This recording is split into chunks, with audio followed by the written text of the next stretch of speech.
Bonsoir à tous et soyez les bienvenus dans cette nouvelle édition du journal. Ce soir, la rédaction accueille Hafidou Bouanali, président d'honneur du comité de soutien de François Fillon à Mayotte. Bonsoir. Bonsoir. Alors le second tour des primaires de la droite et du centre aura lieu ce dimanche. À Mayotte, les comités de part et d'autre s'activent. Vous faites partie de celui qui défend les intérêts de François Fillon. Vous nous direz tout à l'heure comment les choses se présentent à Mayotte. On en parle tout à l'heure avec vous. Avec nous également sur le plateau Pierre Bellucci. Bonsoir Pierre. Bonsoir Amina, bonsoir à tous. Alors c'est aujourd'hui qu'on célébrait la journée internationale contre les violences faites aux femmes. On verra qu'à Mayotte ce sujet est très important et pris vraiment très au sérieux. On verra quelles actions ont été menées aujourd'hui. Tout à l'heure avec vous Pierre, mais d'abord voici les titres de ce vendredi 25 novembre. Après 3 jours de grève, les délégués syndicaux de Panima ont laissé la place à leurs représentants syndicaux. Mais les négociations auront tourné court en raison notamment d'un désaccord quant à l'augmentation salariale. Les employés ont donc lancé un ultimatum et si un terrain d'entente n'est pas trouvé d'ici lundi, ils affirment qu'aucune négociation ne sera possible ensuite. Reportage. Aujourd'hui, c'est la journée internationale pour l'élimination de la violence à l'égard des femmes. Un colloque a été organisé ce matin par l'Association pour la condition féminine et l'aide aux victimes. Le cinéma Alpaggio a ainsi accueilli de nombreux intervenants dans ce domaine, dont le CHM et la gendarmerie, afin de faire un état des lieux et d'échanger sur ce sujet. Malgré une forte sensibilisation sur le territoire, le constat est alarmant et beaucoup reste à faire pour faire évoluer les mentalités. Le conseil départemental de Mayotte a conclu une convention de partenariat avec l'Institut des récifs coralliens du Pacifique afin de définir le rôle et l'importance des mangroves pour le peuplement des poissons de Mayotte et de réaliser une étude de préfiguration d'une station d'accueil des chercheurs à Mayotte. Dans ce cadre, une conférence publique a eu lieu ce midi au CUFR pour présenter ce grand projet pour l'îlot Lagon. Plus d'informations à la fin de cette édition. Troisième jour de conflit aujourd'hui au sein de la société Panima. Depuis hier, la grève s'est durcie puisque l'unité de production de Dembéni est désormais bloquée, sans compter le nombre de livraisons empêchées. Seul le CHM a ainsi pu être livré. Les écoles, le CRA ou encore le centre pénitentiaire n'auront pas cette chance et resteront sans repas. Après une journée de blocage, la direction a finalement appelé les syndicats pour entamer des négociations. Ce matin, les représentants du syndicat de la CGT et de FE ont ainsi été reçus. Un sujet signé Abbas Alidi, Pierre Bellucci et Leslie Vimnet. La tension monte du côté de Panima. Après 3 jours de grève, les délégués syndicaux de la société ont laissé place à leurs représentants au niveau local. Et le moins que l'on puisse dire, c'est qu'ils ne sont pas ressortis enchantés par les négociations. La situation est très critique au niveau de Panima. C'est le mépris total de l'employeur envers ses agents.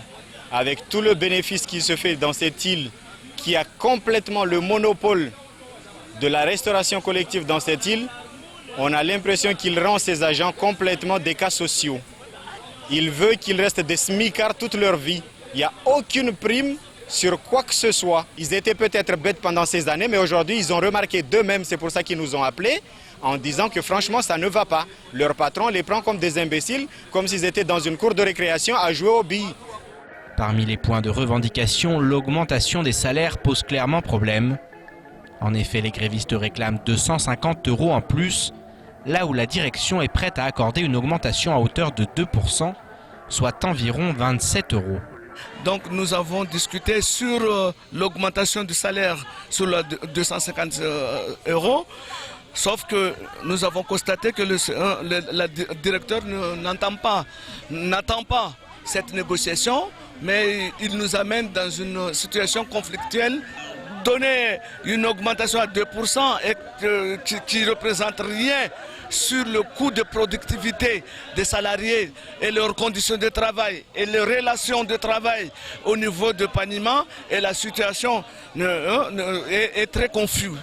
Les salariés justifient leurs prétentions salariales par la bonne santé de l'entreprise. Un point de vue que soutient Abdou Maoulida, qui considère que Panima se trouve en position de quasi-monopole à Mayotte. On n'a pas besoin de voir les salariés ou d'entendre les salariés pour savoir que l'entreprise se fait des bénéfices. Il suffit de voir les camions de location qu'il se prend. La location coûte plus cher qu'avoir un véhicule personnel.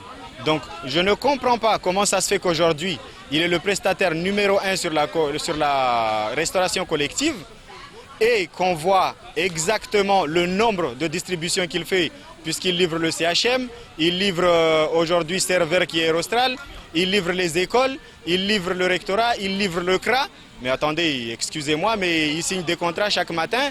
Mais par contre, partager les bénéfices qu'il est en train de se tirer avec ses employés pour pouvoir donner des ailes à cette entreprise encore plus, il peut faire se les mettre tout simplement à côté ou tout simplement essayer de les tourner ou les masquer et dire aux employés qu'il n'a rien. Les négociations n'auront donc pas abouti à un accord et les salariés lancent désormais un ultimatum à la direction. En effet, si d'ici lundi, aucun terrain d'entente n'est trouvé, les grévistes promettent que plus aucune négociation ne sera possible. On va aller jusqu'au bout. Alors on l'a vu Pierre, le mouvement s'est durci du côté de Panima et qu'en est-il exactement actuellement ? Écoutez, on l'a vu ce matin, il y a une rencontre avec la direction, entre la direction et des représentants syndicaux. Ça ne s'est pas très bien passé, une nouvelle fois. Il y a un problème au niveau de l'augmentation salariale et puis aussi au niveau des relations entre la direction et les salariés et les grévistes. Il y a vraiment, c'est vraiment très tendu, à tel point qu'aujourd'hui, on entend de la part de certains grévistes dire on arrête ce mouvement de grève, on stoppe toutes nos revendications avec en échange la démission du directeur. C'est pour vous dire vraiment, ils sont prêts à stopper ce mouvement si le directeur s'en va, si la direction change. Donc voilà, c'est vraiment un conflit qui est très compliqué. Encore aujourd'hui, il y a eu des mots qui n'ont pas plu. Le directeur aurait proposé de débloquer les toilettes pour que les grévistes aient accès aux toilettes en échange du déblocage du site et de la possibilité de livrer du coup les clients. Donc forcément, c'est très mal pris. Donc c'est un climat qui est très tendu sur place. Ils sont déterminés. Ils ont posé cet ultimatum, ils ont expliqué que si d'ici lundi, ils n'avaient pas de nouvelles négociations avec une revue à la hausse de l'augmentation de salaire, ils arrêteraient de négocier et ils en resteraient à leur revendication, c'est-à-dire 250 €, sans quoi ils continueront la grève de manière indéfinie. On va suivre ce mouvement et on saura ce qu'il en sera d'ici lundi. Merci beaucoup Pierre. Et à 3 jours du second tour des primaires de la droite et du centre, la bataille fait rage entre François Fillon et Alain Juppé. Hier soir, les deux hommes se sont affrontés lors d'un long débat télévisé où chacun aura pu exposer sa vision de la France de demain. À Mayotte, les comités de soutien aux différents candidats se sont mobilisés toute la semaine, car si certains devraient suivre les recommandations de Nicolas Sarkozy et voter pour François Fillon, d'autres en revanche sont catégoriques et refuse d'élire un homme jugé très à droite. Les explications dans ce sujet signé Pierre Bellucci et Leslie Vimlet. Les primaires de la droite et du centre divisent les membres du parti Les Républicains à Mayotte. En effet, entre Alain Juppé et François Fillon, le cœur des électeurs de droite balance. Dominique Marot, fervent partisan de Nicolas Sarkozy, a pour sa part tranché en faveur d'Alain Juppé. En effet, selon lui, François Fillon est un choix par défaut, voulu par les électeurs de gauche et ne doit sa réussite qu'à la faillite de l'ancien président de la République. Je dirais, on peut expliquer ça par certains électeurs qui ont voulu la tête de Sarko et que toutes ces voix sont reportées sur Fillon pour pouvoir déloger Sarkozy. Purement et simple ça, qui fait que pour moi je ne m'inquiète pas. La bataille n'est pas encore finie, on attendra dimanche et dimanche les résultats nous donneront raison. Un point de vue que ne partage pas El-Henri Boinali, soutien de Bruno Le Maire au premier tour. En effet, selon lui, François Fillon est le seul à avoir compris l'urgence d'agir, quelle que soit la manière employée. Alain Juppé, il veut peut-être ménager une partie de la population, avec des réformes peut-être plus étalées dans le temps, ici peut-être moins en profondeur. Alors que Fillon, vu l'urgence de la situation de la France, il cherche à faire un changement quelque part radical dans la façon dont la droite gouverne. Parce qu'il ne faut pas oublier, ce n'est pas la première fois que la droite aspire à arriver au pouvoir, mais on a bien vu avec les précédents quinquennats qu'il y a eu une fois des ouvertures à gauche, et tout ça, ça brouillait un peu la mise en œuvre en fait des réformes. Donc maintenant, 5 ans, ça passe très vite. Il faut aller avec méthode, détermination et fermeté. Fermeté, c'est un mot qui revient souvent dans les propos du candidat Fillon. Des propos qui ont choqué certains électeurs de droite qui ne se reconnaissent pas dans son idée de la France. La différence aujourd'hui, quand j'ai écouté un petit peu hier le débat, quand vous attendez que Fillon disant identité unique, pour moi ça m'inquiète énormément. Qu'est-ce qui fait aujourd'hui la gloire de la France, la mixité de la France aujourd'hui? Cette mixité, c'est l'outre-mer. Aujourd'hui, quand tu attends, quand M. Fillon dit identité unique, je me pose des questions aujourd'hui parce que quand un enfant est né, il ne choisit pas sa famille. Quand un Maghrébin ou un Marocain qui est là depuis, parce que qu'est-ce qui a construit la France aujourd'hui? Aujourd'hui, ce qu'on a aujourd'hui, cette France aujourd'hui, c'est une mixité qui a construit la France. Vous avez eu des Polonais, vous avez eu tant de nationalités qui sont restées aujourd'hui, qui ont fondé une famille. Et quand je vois ça, je m'inquiète aujourd'hui pour l'outre-mer. Il est plus dur que Marine Le Pen. Je me pose cette question moi aujourd'hui. Et c'est là ce que je dis aux Maoris, il faudrait qu'on fasse très attention à cette personne-là, parce qu'on ne sait pas exactement là où on met les pieds. À l'inverse de Dominique Marot, Henri Boinali estime que François Fillon incarne le mieux les valeurs auxquelles les Mahorais croient. Par rapport aux Mahorais, j'ai l'impression qu'on a une âme de droite. Le Mahorais, il est attaché à la propriété privée, à la terre. Il ne voit pas pourquoi on veut justement lui réclamer des impôts fonciers pour justifier en gros quelque part de sa propriété. Il est attaché à la valeur de la famille. On sait bien comment la famille elle est structurante à Mayotte. Ce sont des valeurs de droite que Fillon développe, qu'il faut aider les familles à travers donc justement le relèvement des allocations familiales, le quotient familial. Hein. Le respect de l'ordre moral à Mayotte, c'est quelque chose qui parle aux Mahorais.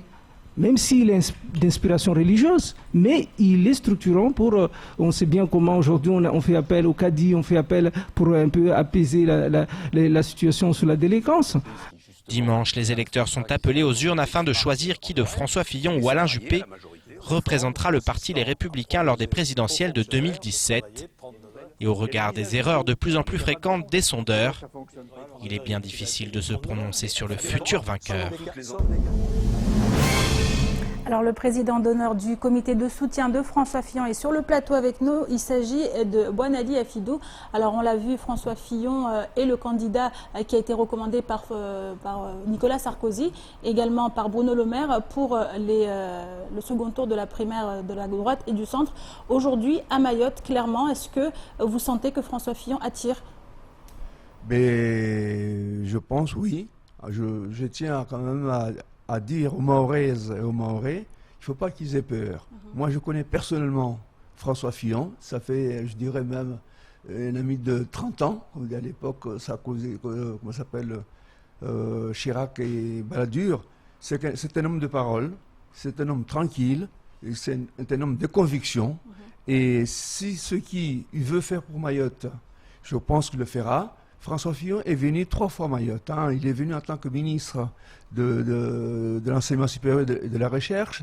Il est venu ici en tant que camarade en visite touristique de 24 heures. Il est venu en tant que Premier ministre. Lors de ces 3 visites, il a été séduit par Mayotte. Il aime Mayotte. Moi, il m'a prouvé plusieurs fois, parce que moi je le connais depuis longtemps, et je l'ai vu en tant que ministre, en tant que Premier ministre, il m'a même invité, il m'a fait visiter Matignon, et c'est quelqu'un qui est rassurant.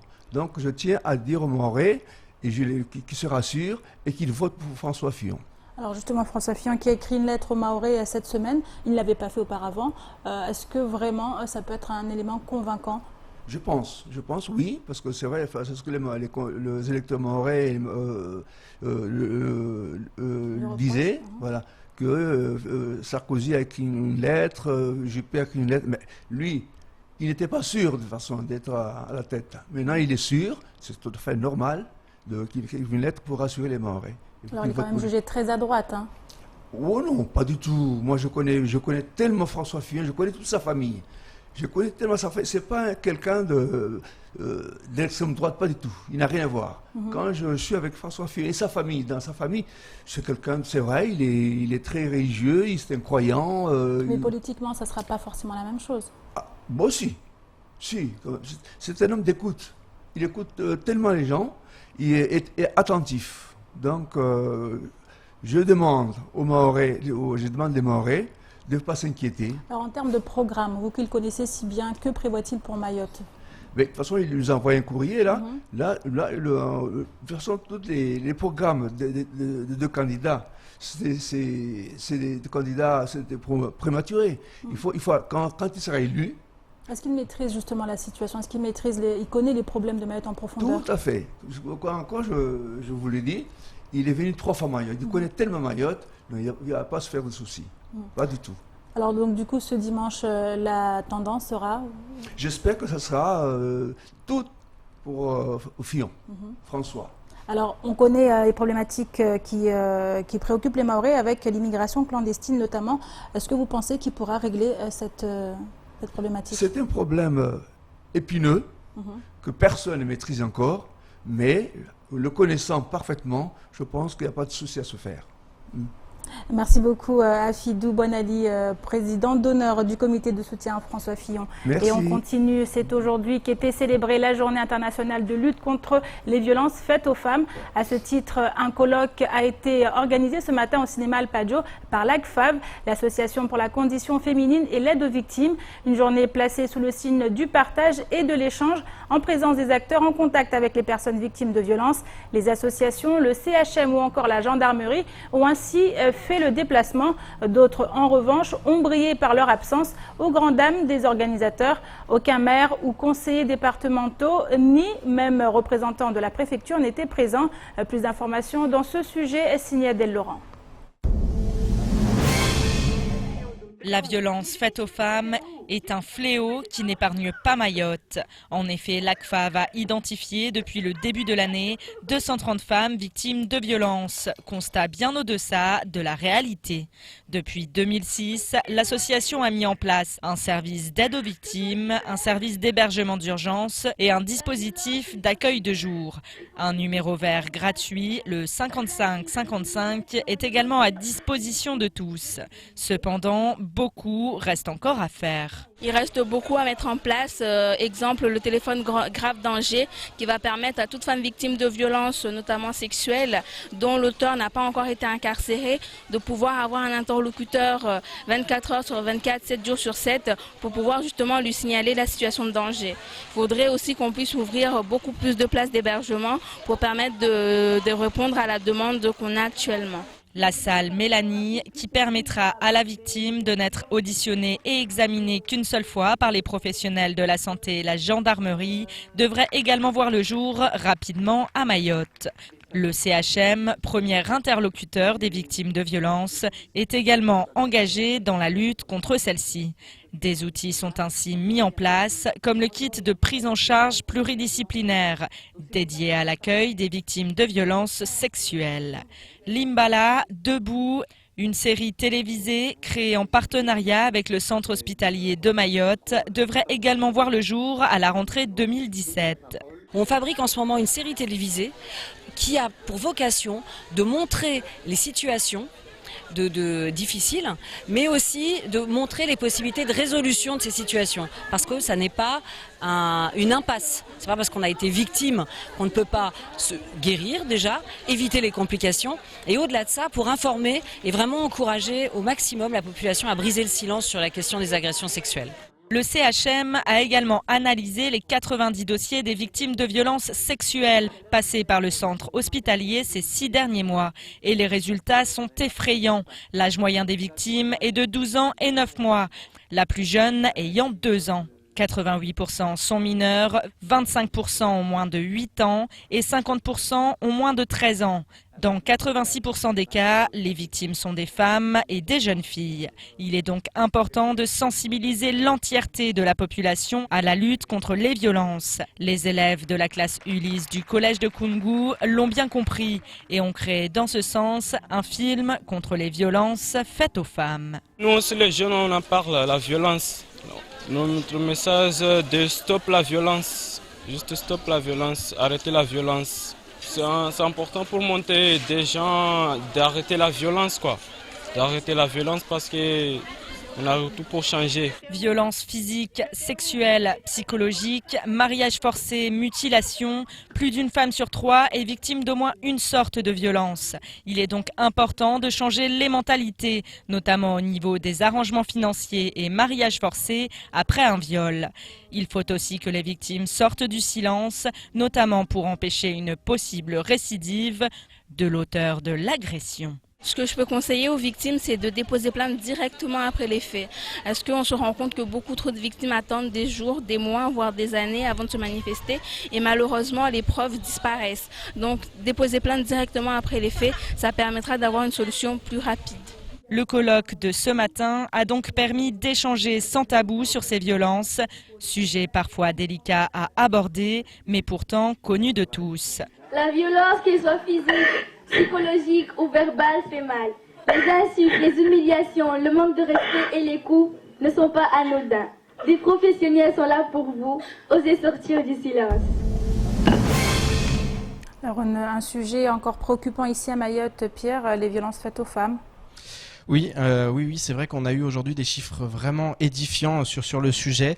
Alors on peut regretter qu'il n'y avait aucun élu, n'avait pris la peine de se déplacer, et pas non plus le préfet. Et pourtant c'était quand même quelque chose d'important. On a vu ces jeunes qui sont impliqués. Et voilà, c'est une vraie problématique. À Mayotte, mais pas uniquement à Mayotte, sur tout le territoire français, j'allais dire dans le monde entier. On a des chiffres qui sont édifiants. 230 femmes victimes de violences identifiées depuis le début de l'année. 3000 appels de femmes victimes de violences aussi cette année sur le 55-55, donc justement la ligne qui a été ouverte pour ça. Donc voilà, c'est des chiffres qui parlent d'eux-mêmes. Sur 100 femmes victimes de violences, 80% retournent avec leur conjoint. Ça, c'est aussi, c'est aussi un chiffre à relever. Souvent, on retourne avec le conjoint. Donc c'est très compliqué. Et malgré le dépôt de plainte, souvent, c'est vraiment, il y a eu des dépôts de plainte. Il y a beaucoup de choses, il y a une pression familiale, il y a le fait que voilà, c'est un tabou, et puis voilà, ensuite ça veut dire éventuellement divorce, ça veut dire c'est compliqué au niveau de la situation, ensuite et au niveau du regard aussi, bien entendu, le regard c'est quelque chose de très très important au niveau de la société, ensuite voilà, déjà avouer et ensuite voilà, avoir le courage de se séparer, c'est encore une autre étape, et encore avouer est un très mauvais mot parce qu'avouer c'est quand on est coupable, en l'occurrence elles ne sont pas coupables, donc c'est en parler, voilà, faire sauter les tabous, en parler. Victime, alors, du coup. Oui, c'est vraiment une double peine parce que souvent, et on l'a vu notamment avec cette histoire sur un mariage arrangé qui était absolument terrible puisque la jeune fille avait dû se marier parce qu'elle avait été violée et ensuite elle a été violée par le beau-frère. Donc voilà, des histoires vraiment terribles dont on entend finalement très peu parler et pourtant qui ont cours assez régulièrement. Voilà, il y a encore énormément de chiffres, plus d'une femme sur 3 victime d'au moins une sorte de violence à Mayotte. Des victimes de plus en plus jeunes en plus. Des victimes de plus en plus jeunes. Alors sur les agressions sexuelles, là c'est absolument horrifiant. L'âge moyen sur les 90 victimes cette année, prise en charge par le CHM, 12 ans et 9 mois. La plus jeune, ça a été dit dans le reportage, 2 ans, plus âgée, 47 ans. On a eu aussi vent d'une affaire plus de 80 ans. Donc ça aussi c'est un véritable problème. Les agressions sexuelles, il y en a énormément à Mayotte. Souvent elles sont tues. Donc voilà, donc finalement personne ne le sait. Et puis s'il n'y a pas dépôt de plainte, ça n'existe pas.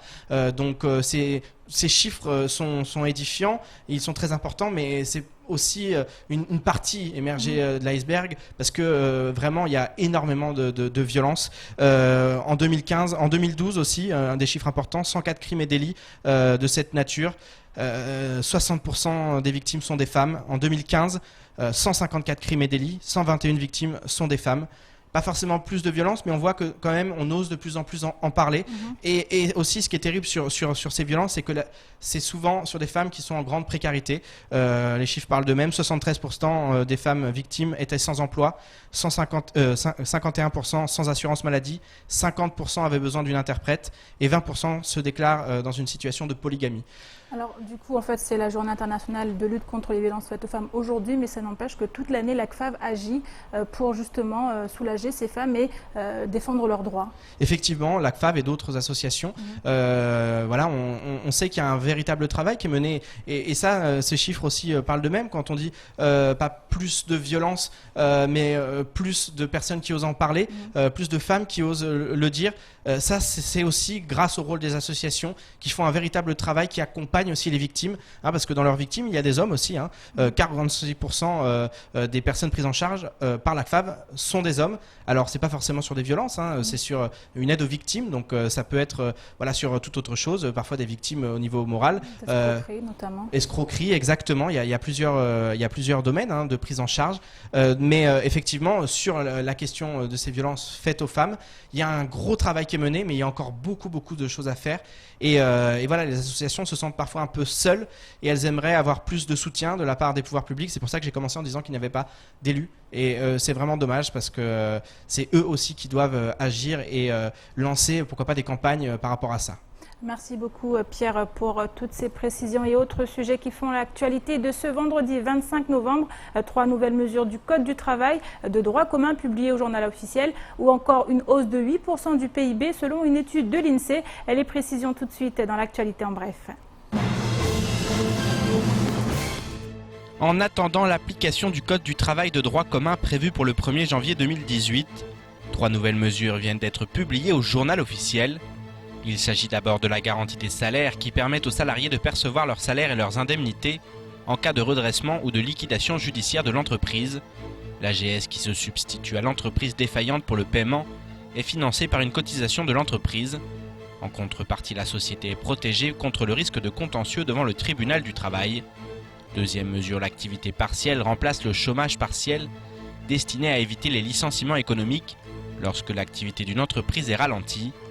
Les salariés sans activité sont indemnisés par leur entreprise entre 5,46 € et 5,84 € par heure, contre 1,50 € actuellement.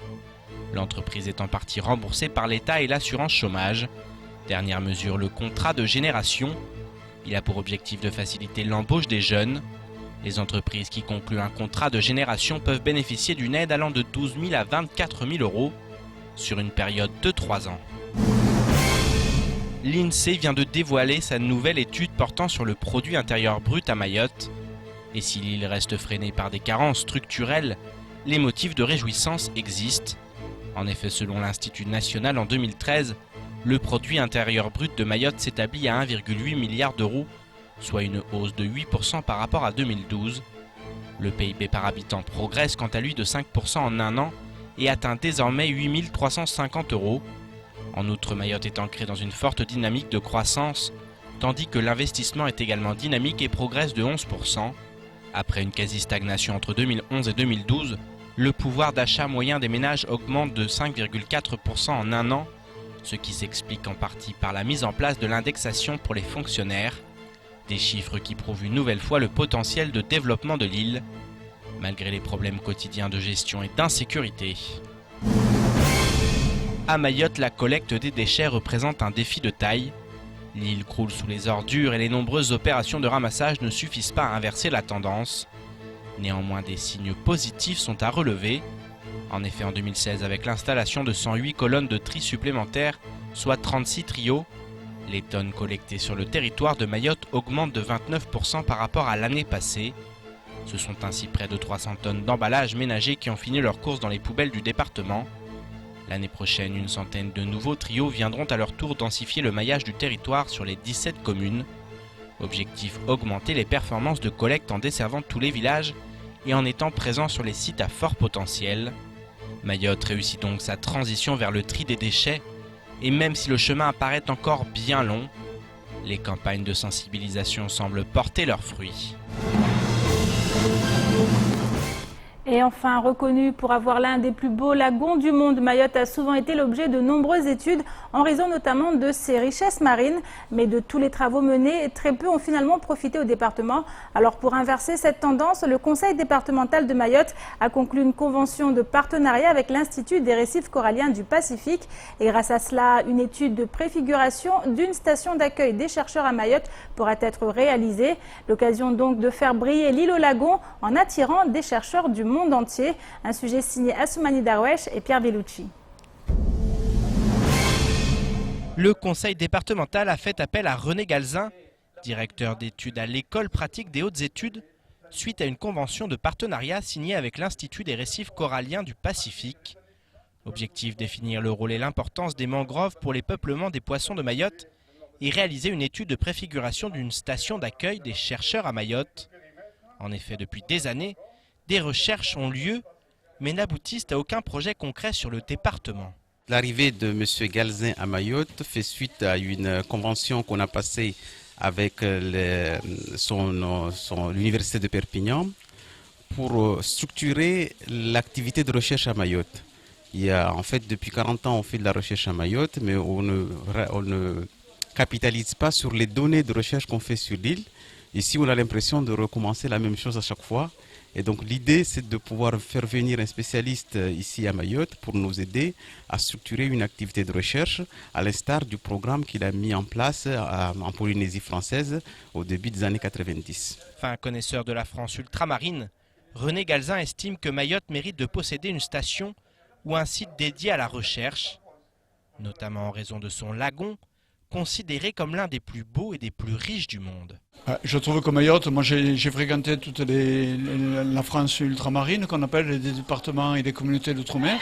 Le lagon de Mayotte est un lagon qui est un des plus beaux lagons du monde, un des plus grands lagons du monde, où il y a une faune de poissons, une faune de coraux intéressante.